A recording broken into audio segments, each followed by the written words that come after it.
Tu peux me dire ton prénom et le cursus que tu suis aujourd'hui?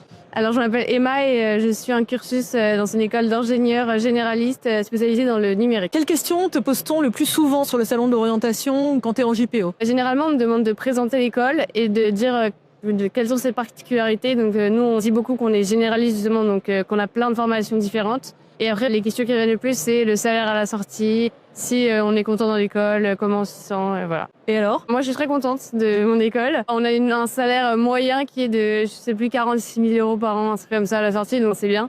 Et ça, en général, c'est ce qui intéresse la plupart des élèves qui viennent nous parler.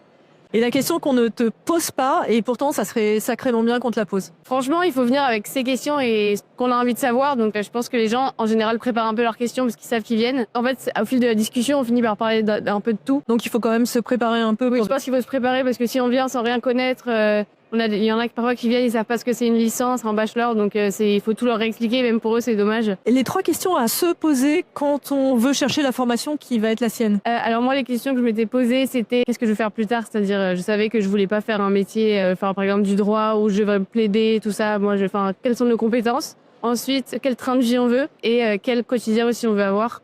C'est-à-dire, on veut travailler dans un bureau, si on veut être dans l'armée, tous les jours on bouge. Pour moi, c'est ces 3 questions-là qu'il faut se poser. Selon toi, comment on sait qu'on a trouvé sa formation une fois qu'on est dans les études sup?